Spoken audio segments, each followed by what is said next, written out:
ፍቅራን ይዜ አለኝ። አንቺ ደግሞ አንድ ነገር መደጋገም ጥሯል። ብሎክ እንዳያረጉሽ እዚህ ውስጥ በጣም ብዙ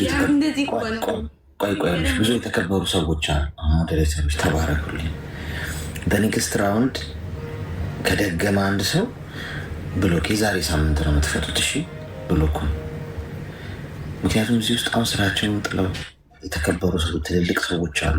አንዴ ከሳቅን በቃ ልፍ ደግሞ ብለን ደግሞ ቁም ነገር ማውራት አለብን። እንደ የሆነ ሰው ከፈሰሰ በዛው መሄድ አለብን። ይሰማል ይሰማል። እንዴት ነህ? ሰላም ነኝ። እንኳን ደህና መጣሽ። እንኳን ደህና ቆየህ። ደህና ነህ? ይመስገን ፈጣሪ። ምን እንታዘዝ?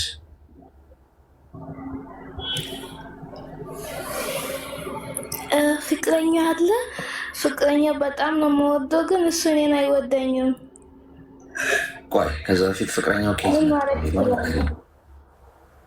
በስልክ ነው በሶሻል ሚዲያ ነው የተዋወቅነው። በየትኛው ሶሻል ሚዲያ ነው የተዋወቃችሁ? በቲክቶክ በኢንቦክስ ነው የተዋወቅነው። በቃ እናወራለን። የሆነ ይሄንን ነገር ካላረግሽኝ አልወድሽም ይለኛል። ብዙ ጊዜ ይጠይቀኛል። ምን ካላረግሽኝ? በቃ ራቆትሽን የሆነ ቪዲዮ ምናምን ካላሳየሽኝ፣ በቃ ብዙ ነገር ይጠይቀኛል። ምን ማድረግ አለብኝ? ኢንቦክስ ላይ እንዴት ነው ጥንስሱ? ከሱ ጀምረሽ ቀስ ብለሽ ንገሪኝ። ወረርሽኙን መምጫውን ነው ማወቅ የምንፈልገው። መጀመሪያ ኢንቦክስ ላይ ምን ብሎ ነው የተዋወቀሽ? በሰው ጌስቲ ላይ ማውራት ገባው። በሰው ጌስቲ ላይ ከዛ ተዋወቀን። በኢንቦክስ ቁጥሩን አስቀመጠ። ከዛ በኋላ ተዋወቀን እያወራን በጣም ቆይተናል። አንዴ ቁጥሩን ስላስቀመጠልሽ ብቻ አወራሽው? በቃ ደውዪ እፈልግሻለሁ ምናምን አለኝ። ከዛ እኔም መልሼ ደወልኩ። ቁጥሩን ከኢንቦክስ እንትን አድርጌ ወስጄ በይሞ እያወራን ቆየን። በቃ ብዙ ሰዓት ቢያንስ እስከ 6 ምናምን አወራን። እሺ ከዛ በኋላ እያወራን በቃ ደስ ይለኛል ሲያወራ። እሱም ይወደኛል፣ እኔም ወዳለው ኖርማል። እስከ ዛሬ እያወራን ነበረ እና አንድ ቀን አጋጣሚ እንደዚህ ታደርጊያለሽ እንዴ ምናምን አለኝ። እንደዚህ ማድረግ አልችልም፣ በሰው ሀገር እኮ ያለሁት ምናምን አልኩ። እሺ ከዛ እንደዛ ማድረግ አልችልም እና እንደዛ ማታረጊ ከሆነ እኔ ደግሞ አሳይሻለሁ ምናምን ብሎ ያስፈራረኛል። ምን ነው የሚያሳይሽ? ካላደረግሽ ምን አደረግሻለሁ ነው ያለሽ?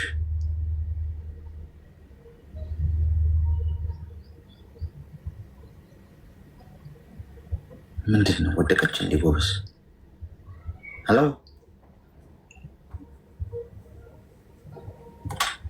አገታት።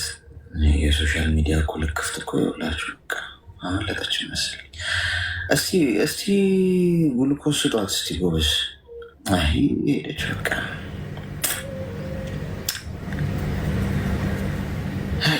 ሁኔታዋ ትንሽ አስጊ ነበረ። ለማንኛውም ኮማ ክፍል አስገቡልኝ። በስትሬቸር ላይ አድርጋችሁ ቶሎ ቶሎ ቶሎ። በጣም ተዳክማ ነበር። ኢንቦክስ ላይ ሰው አሁን እሺ፣ እሷ አወራችሁን አለች። ኢንቦክስ ላይ ሰው አውሩኝ ስላላችሁ ታወሩታላችሁ። እንዲህ የምታደርጉ ሰዎች አላችሁ። ማንም ነው እንደፈለገ መጥቶ ሊያገኘን ከፈለገ የሚያገኘን። ራሳችሁን መዝኑ እስኪ። ኢንቦክስ ላይ ማንም ሰው መጥቶ ቁጥሬን ኪኖ ደውይልኝ ስላለ ትደውላላችሁ እንዴ? ሞትስ ቢሆን የደወለ ይሞታል ቢባል እኮ ሞታችሁ ማለት ነው። ዝም ተብሎ ይኬዳል እንዴ? ኑ ስለተባለ ብቻ ስለተጠራ ከአስገባችኋት ከመጣች አስገቧት። ከወዳ ለቀዶ ሰናፍጭ ያለው መርፌ ያስፈልጋታል። እንዳያስነጥሳት ነው የምፈልገው።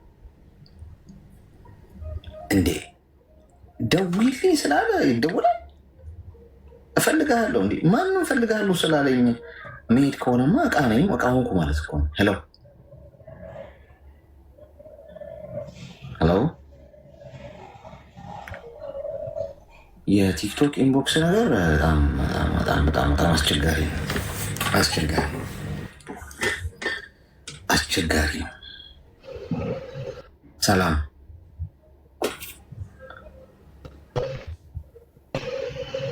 ይሰማል?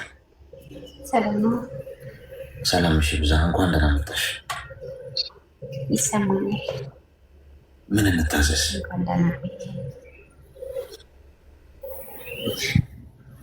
እኔ እንኳ ምንም ነገር ፈልጌ አይደለም፣ ግን ስላገኘሁ ደስ ብሎኛል። ሁለተኛ በልጅቷ ዙሪያ ቆይ ልደግሚው ከሆነ ሌላ ሰው ብንሰማ ይሻላል። ሰዓቱን ከሚደርስ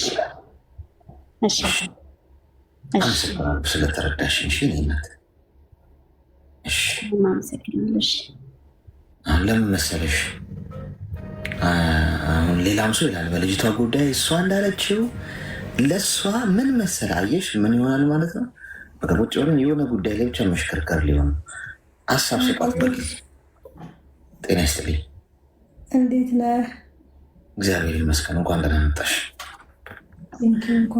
እንኳን ለሕክምና አይደለም ያው የንብ ፋሚሊ በጣም እየፎከሩ ስለሆነ ለቤተሰቦችህ ታብታብ እንዲያደርጉ በጊፍትን በምንም እንዲረዱ በደንብ ማሳወቅ አለብህ። ምላሽ እንስጥ ነው? አዎ ከምር በጣም እየፎከሩ ነው። በቃ ገዝቱ ላይ የገቡ በጣም ብዙ ነገር እያሉ ነው እና ያንተን ፋሚሊ ዝም ማለት የለባቸውም። ከምሬ ነው የእውነት እንድትሸነፍ አንፈልግም። ኦኬ ብትሸነፍም አትሸነፍም፣ ግን ያው የወዳጅነት ጨዋታ ነው። ግን እነሱ በጣም ፎክረዋል። በጣም ግን ፎክረው ሲወድቁ ደግሞ ትንሽ ውርደቱን ለነሱ ስለሚሆን እኛ መሳሪያችን ሰዓቱን በደንብ ንገራቸው። የሚችል በጊፍት የማይችል ታብታብ ከምንም በላይ ነው። ሁላችንም ለወንድማችን ከጎኑ እንድንሆን እላለሁ። እሺ ናት። እሺ አሌክስ ቴንኪው ስላስገባኝ። እሺ ምን ማለት አሉ እኮ እዚህ ውስጥ ማሆን እኮ ሌሻሆነ ወታደራዊ ሚስጥር ምናምን ቃል ሊሰሙ እኮ ይችላሉ። ከሆነ አሉ እኮ እዚህ ውስጥ ራሱ ገብቶሻል፣ እየሰሙሽ ነው። እና ይፎክሩ፣ ችግር የለም። በፎከር አይደለም እኛ ገለን ነው የምንፎክረው ብለሽ መልዕክት አድርሽልን። ኤኒዌይስ ነገ ነው። እሺ ነገ ከምሽቱ በኢትዮጵያ ሰዓት አቆጣጠር ከምሽቱ 4 ሰዓት ነው ጌሙ። ያው ከጌሙ 2 ሰዓት ቀደም ብለን ነው ላይቭ የምንገባው። ሁላችሁን ኢንጆይ አድርጉት መታችሁ። እሺ እንቀጥል። በር ጋር ከፍተኛ ግፊያ ያለ እንትን ሰርጀሪ ክፍሉ የተጨናነቀ ነው ይመስለው። ከባድ ግፊያ ነው ያለው። ኮይን እሰጣችኋለሁ። እሺ ሜምበር እንድትሆኑ እስቲ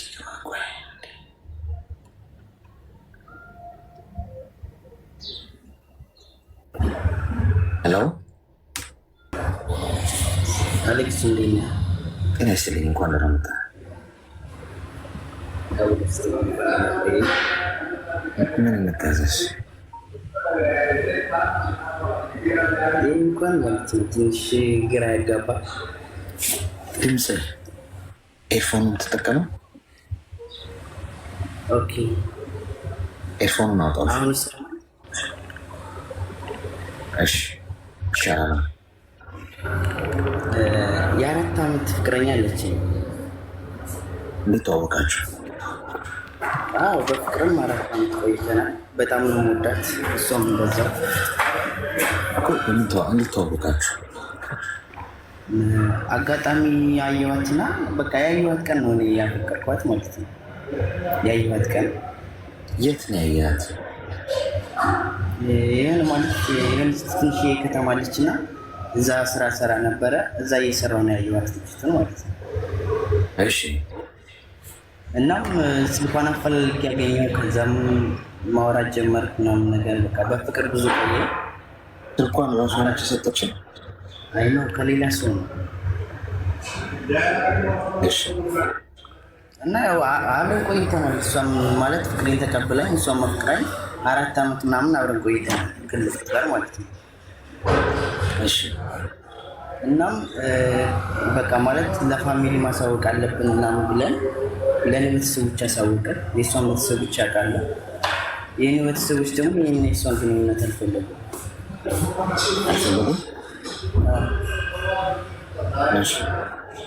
እናም በቃ ማለት እኔም እሷን መተው አልችልም ምናምን ስላቸው በቃ ማለት የመጨረሻ ምርጫ የሰጡኝ ወይ እኛን ወይ እሷን ምረጥ የሚል ነገር።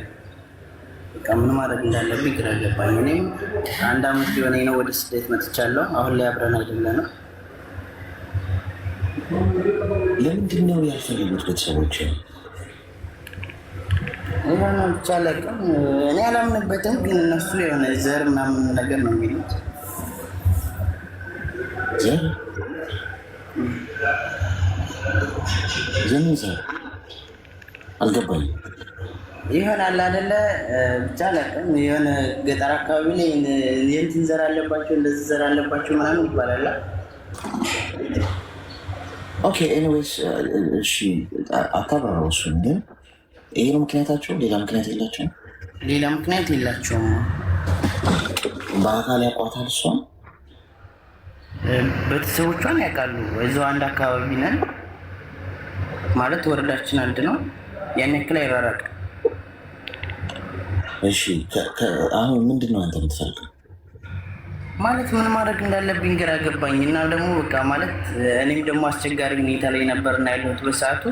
በቃ እሷን መተው አለብህ በቃ ማለት ደውለው በቃ እሷን መተው አለብህ እሷን ተው ምናምን ነው የሚሉኝና እኔም የሆነ ሰዓት ላይ በጣም አስቸጋሪ ሁኔታ ላይ ሆኜ በቃ ትቻታለሁኝ ብያቸዋለሁ። ታውቃለህ በቃ በጣም ግራ ሲገባኝ ለእሷም ነገርኳት። እኔ የቻልኩ አይደለም፣ በጣም ብዙ ነገር እየበዛብኝ ነው። እናም ደግሞ ይሄ ነገር ሲጨመር በቃ እኔ አልቻልኩም ምናምን ስራ በቃ አንተ እስከምትረጋጋ ሁኔታዎች እስከሚመቻቹልህ ትቻታለሁ በላቸውና ቢያንስ ከነሱ እንኳን ሰላም አግኝ ላይ እኔም እንደዛ ብያቸው ነበረ። አንተ ከሀገር ውጭ ነው ያለኸው? እኔ አሁን ከሀገር ውጭ ነው ያለሁት። እሷስ? እሷ ኢትዮጵያ ናት። ስለዚህ ግን ታወራላችሁ? አሁን በቃ በየሰዓቱ በየደቂቃው ነው የምናወራው። ሚዩት አድርግና አዳምጠኝ። አሁን ከሀገር ውጭ ነው ያለው አንተ፣ እሷ ሀገር ቤት ነው ያለችው። አሁን የምትቀይረው ነገር አይኖርም። በንግግር አሁን ይሄ ከቤተሰቦች ጋር እንካ ሰላምታውን ተው፣ ሄደህ ቁጭ ብለህ መትፈታው ነው የሚሆነው በንግግር። ግን ፍቅር ዘር የለውም፣ ገብተዋል? ድንበር የለውም፣ ገደብ የለውም፣ ዜግነት የለውም፣ ቀለም የለውም። ፍቅር ምንም አይነት አይምሮ ውስጥ ብታስብ ለየትኛውም አይነት ከለር ልትሰጠው የምትችለው ነገር አለ። ማንም ከማንም ጋር ሊፈቀር ይችላል። ጠላት የሚባሉ ቤተሰቦች መሀል ሁለት ተፈቃቃሪ ልጆች ሊገኙ ይችላል። ገብቷል? ስለዚህ ፍቅር ከፈጣሪ የሚመጣ ጉዳይ ነው እንጂ ከሰይጣን አይደለም። ሰይጣን ፍቅር አይፈልግም ሲጀምር። ስለዚህ አንተ እሷን ካፈቀርካት ምናልባት መስዋዕትን የምትከፍለው መስዋዕትነት ይሄ ሊሆን ይችላል። እሷ የምትወድህ ከሆነ የምትወዳት ከሆነ በመሀላችሁ እውነተኛ ፍቅር ከሆነ ያለው አውሩ፣ ተግባቡ። ሀገር ስትሄድ ከቤተሰቦችህ ጋር ቁጭ ብለህ በጠረጴዛ ዙሪያ ትነጋገራለህ። መስመርን አስመረህ የምትኖረው አንተ ነህ፣ እነሱ አይኖሩ። ይህ ማለት ቤተሰቦችን ረግጠት ሄዳለህ ማለት አይደለም። የራሳችሁ ጉዳይ ብላቸው ሂድ ሳይሆን ግን ቆፍጠን ባለ ህይወትህን የራስህ ህይወት ስለሆነ የእነሱ ህይወት አይደለም። የእነሱ ይሁንታ ብቻ ነው ማግኘት የሚጠበቅብህ እንጂ ኑሮውን እኮ የምትኖረው አንተ ነህ። እሷን አግብተህ ከሀገር ትውጡ እኮ ቤተሰቦቻችሁ ተከትሏችሁ እኮ ኑሯችሁን አያሻሽሉ፣ ኑሯችሁን አይኖሩት። እናንተ ናችሁ ወድቃችሁ የምትነሱት፣ ከፍ የምትሉ ዝቅ የምትሉት። ነገር እኮ ሰው በህይወትም እኮ ሊተጣጣ ይችላል። ነገር ግን እናንተ ግን ህይወታችሁ ይቀጥላል። ስለዚህ በብልሃት በጥበብ ነው ይህን ጉዳይ መፍታት ያለበት። የምትወዳት ከሆነ እንዳትተዋት። እንዲህ የዘር ጉዳይ ምናምን ፍቅር ውስጥ አይገባም። ገብቷል? ፍቅር ዘር የለውም፣ ድንበር አጥር የማይገድበው ጉዳይ ነው። የተለያየ እምነት ውስጥ ያሉ ሰዎች እንኳን እኮ ይፋቀራሉ። አሁን ልክ ነው ልክ አይደለም እሱ ሌላ ጉዳይ ሆኖ ሳለ ግን የተለያየ እምነት ውስጥ እንኳን በቃ አይቻልም እንዲህ እንኳን የሚባል ህጎች እንኳን ኖረውት ያንን ጥሰው ሰዎች ተፋቅረው ይገኛል። ገብቶሃል? ስለዚህ ፍቅርህን እንዳጥል ማለት ነው። ግን ፍቅርህንም ሳጥል ቤተሰቦች ጋር ያለውን ይሁንታ ለማግኘት ቀስ ብለህ በጥበብ ነው መራመድ ያለብህ። ጊዜ ይፈልጋል። ሰው ሀገር ሆነ በስልክ እየተመላለስክ የምትነጋገረው አይደለም። ሀገርህ ስትሄድ እናትና አባትህን ብቻ አድርገህ ቁጭ ብለህ ከእግራቸው ስር ሀሳባቸውን በትህትና መንገድና መቀበል ያስፈልጋል። ገባ? ስለዚህ ሁለቱን ሀሳብ አስማምተህ ለመሄድ ጊዜ ውሰድ። ተግባባ? እሱ ግን ማለት የሆነ ማለት በተለይ ፋዘር በዚህ በኩል የሚደራደር ነገር አይደለም። ማዘርም ማሳመን ይችላለሁ። እሷንም በንግግር በስልክ ማሳመኛት እሱንም ለማሳመን ሞክሬ ነበር። እሱ ግን እኮ ወንድም በስልክ የምታሳምነው ጉዳይ ፍቅር የማያሸንፈው ነገር የለም። በመሰረቱ ገብቷል። አንተ ጠንካራና የጸናህ ከሆንክ በአቋም የመርህ ሰው ከሆንክ እንዲህ አባትህ እኮ ሰው ናቸው። ገብቷል። ስለዚህ ሀሳባቸውን የማይቀይሩበት ወደ አንተ ሀሳብ የማይመጡበት አንተን አንደርስታንድ ለማድረግ ወይስ ይህን ነገር ላጢ ነው የማይሉበት ምክንያት የለም። ግን አንተ ምን ያህል ርቀት ድረስ ትሄዳለህ? በኃይል እንዳታደርገው ማንም ምንም ማያመጣም ገደል ግብ ውስጥ ምናምን አይነት ካራመድክ ቤተሰቦችህም አንተን አንቅረው ይተፉሃል። በተቻለ መጠን ትህትና በተሞላበት ጊዜ ይወስዳል ብያለሁ። ጽናት ይጠይቃል ብያለሁ። ታይም ይወስዳል ብያለሁ። ጸሎት ደግሞ አድርግ። እግዚአብሔር ሲፈቅደው ሁሉ ነገር የሚሆኑ ከቤተሰቦች ይሁንታ በበለጠ እኮ የፈጣሪ ይሁንታ እኮ ይበልጣል። እሱ ከፈቀደልህ ቤተሰቦች ምን ገባቸው? በአንድ ሌሊት በቃ ልጁ እውነቱን ነው ብለው እኮ ሊያድሩ እኮ ይችላል። ያንን የማድረግ አቅም አለው ፈጣሪ። ገብተዋል። እሱ ጋር ተጣበቅ፣ ጸሎት አድርግበት። እሷም ትጸልያል በእምነቷ፣ አንተም እንደዛ ጊዜ ወስዳችሁ ይህንን ምናልባት እናንተ የተሻለውን ፍሬ ለመብላትና የተሻለውን ህይወት ለመኖር የምታልፉት ቻሌንጅ ይሄ ሊሆን ይችላል። ቀላል ላይሆን ይችላል፣ ግን ደግሞ ከባዱ ነገር ነው። ከከባዱ ነገር ጀርባ ነው ዋጋ ያለው ነገር የተቀመጠው። ገብተዋል። ስለዚህ አስብበት። እሺ፣ አመሰግናለሁ። ፍቅር ከለር የለው፣ ቆዳ ቀለም የለው፣ ዘር የለው፣ እምነት የለው፣ ዜግነት የለው፣ ቋንቋ የለው።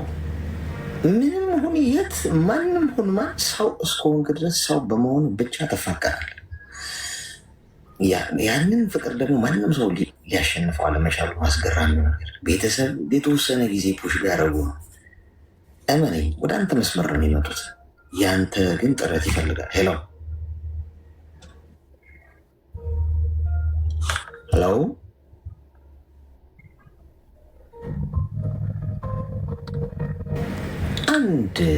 አሁን ለምሳሌ አንድ ቻይናዊ ጋር ፍቅር ቢይዘኝ በቋንቋ እንኳን ባንግባባ ነው የምላችሁ። ተፋቅረን ተጋብተን ልንኖር እንችላለን። አሁን ደግሞ ቻይና የምታገባው ብላችሁ ደግሞ መከራ ገቡ እኮ ሚስቱ ቻይና ነች። መከራ ገቡ እንች ነገር ካየ እንደውም የአሌክስ ሚስቱ ቻይና ስለሆነች ነው አይኑ እንደዚህ የሚያንሰው። ሄሎ ሄሎ ኦኬ ሚዩት ካረገች ቀጣይ ያስገባልኝ። በር ላይ በምትጋፉ ሰዎች ማለት ነው ሜምበር ሆኖ እንትን እስኪል ድረስ ሁለተኛ ዙር ኮይን ይሰጣል። ሄሎ ሄሎ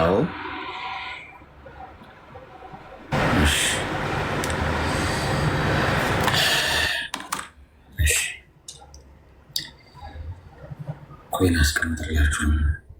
ጤና ይስጥልኝ። አወስልኝ አሌክስ። ምን እንታዘዝ? እኔ በአስሬ ምክንያት እንዳሩ ናሽ እኔ በሚሰራበት ሴትዮዋ ምክንያት ላውራ ነው። ምክር ልስጥ ነው። አውሪንሽ ምንድን ነው? እኔ እሷ ቤት 4 ዓመት ምናምን ነው። ድምፅሽ ርቋል። እስኪ ኤርፎን የምትጠቀሙ ኤርፎኑን ወጪ ውስጥ ይሰማል። ይሰማል። ይሻላል። እሷ ቤት 4 ዓመት ምናምን ሰርቻለሁ፣ ግን በውጭ ነው የሚሰራው። እንትን የለኝም፣ ፓስፖርት ምናምን የለኝም። እና 4 ዓመት ስሰራ ሰዎቹ ጥሩ ናቸው፣ ምንም አይሉም እስካሁን። 4 ዓመት ሲሰራ ማለት ነው። የሆነ ጊዜ ገብቼ ነበር አንተ ቤት ተናግሬ ነበር። ሰውዬው መድኃኒት ሰጪ ብሎ ሰጠኝ ብዬ ነግሬ ነበር። ከዛ ቤት ውጭ ብላይ ነበረ። አልወጣም አሉኝ። የለወጣሁበት ምክንያት አለ ማለት ነው። ሴትዮዋ አሁን ሰሞኑ የሰራተኛ ክፍል የለም ቤት ውስጥ ማለት ነው። እና ሳሎን ላይ ነው አንጥፍ የምተኛው። ቤታቸው ትንሽ ነው።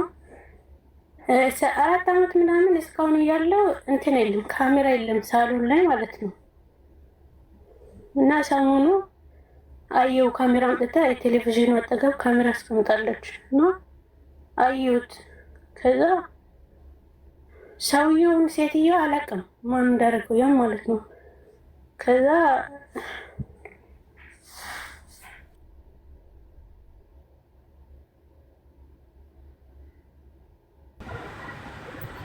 ይሰማል? አዎ ይሰማል። አሌክስ ቀጥሽ። እና ትላንትና እንደዚህ መኝታ ሰዓት ደርሶ ምናምን ልተኛ ሄድኩና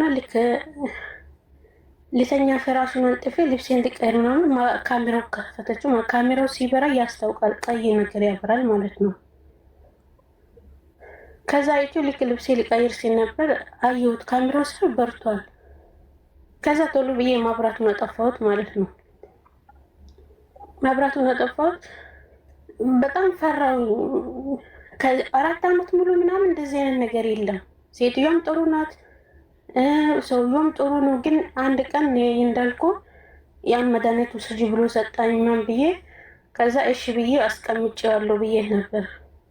ከዛ አሁን ትላንትና እንደዛ ሳደርግ ማብራቱን አጥፍቼው ልብሴን ቀየርኩ። እንደዚሁ እንደበራ አደረ። ከዛ መጋረጃ አለ የምተኛበት ማለት ነው። እንደዚህ መጋረጃውን ከፍቼ ነው ሳሎን ላይ አንጥፌ የምተኛው። ከዛ አልተኛውም፣ በጣም ጨንቀኝ። ከዛ ሴትዮዋ እንደዚህ መጋረጃውን እየከፈተች ትሄዳለች፣ ትመጣለች። ይታይኛል መጋረጃውን ስትከፍተው ማለት ነው። መጋረጃውን ቀስ አድርገህ ትከፍታለች፣ ተመልሰ ትሄዳለች። ካሜራው ግን በርቷል። ከዛ ልጠይቃትም ፈራው። ትላንትና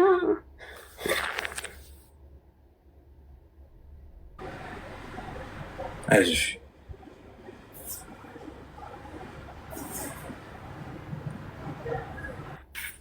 ሰውየው ነው ይሄን የሚያደርገው፣ ሴትዮ አይደለችም።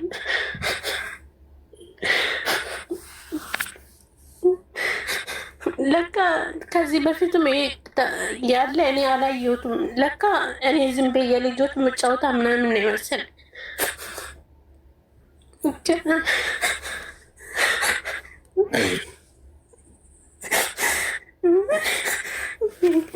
ሴትዮ አይደለችም።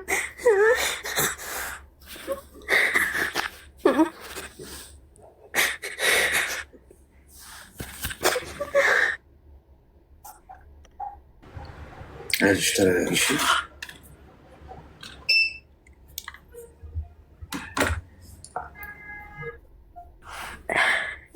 ከዛ ልጠይቃትም ፈራሁኝ። ለምንድነው በቃ አወጣሁኝ፣ አወሩትኝ ልጠይቃት ብዬ በቃ እንደምንም ብሎ ካሜራው እንደበረም ነገር ልክ 9 ሰዓት ጠዋት ላይ ልነሳ ስል የለም፣ ማታ እንደበራ አይደለም። ከዛ ሰውየው መጣ። ኩሽና ነበርኩኝ። ሴትዮዋ ሰውየው ሁለቱም ሕክምና ነው የሚሰሩት። ሰውየው የፈረቃ ነው የሚሰራው፣ ሴትዮዋ ደግሞ ሁሌ ነው የምትሄደው ስራ ማለት ነው። ከዛ ሴትዮዋ ስራ ሄደ፣ ሰውየው ጠዋት ኩሽና እንዳለው መጣ ማለት ነው።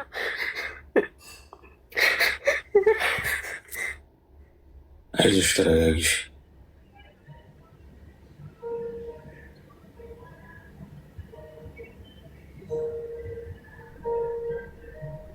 መጣች። ምንድን ነው የተፈጠረው? እስቲ ካለች ያስገቧት ጋይስ።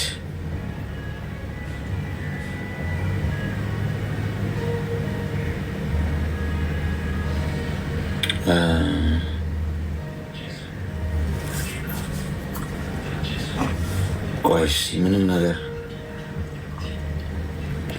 ከማለታችን በፊት ጉዳዩ ማወቅ አለብን። አለሽ? የለችም ገስት ላይ ራሱ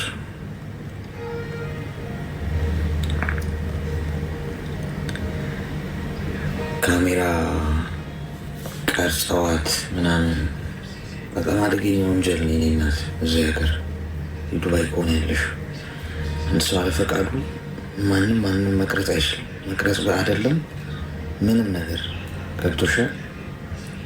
በሱ ዙሪያ ከሆነ እንዳትፈራ ነው። ግን ሌላ ችግር አለው የሚለውን ፕሮፋይሏን አይታችሁታል? ፕሮፋይሏ ምን አይነት ነበር? እስቲ ካለሽ ላኪልኝ ድጋሚ።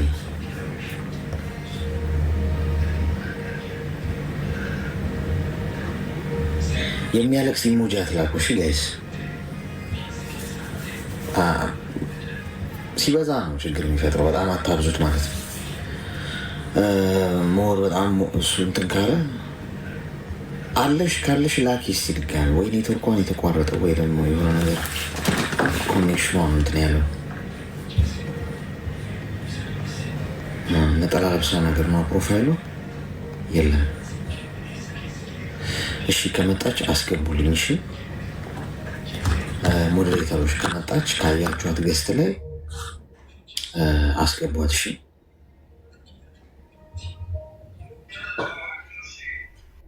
ሄሎ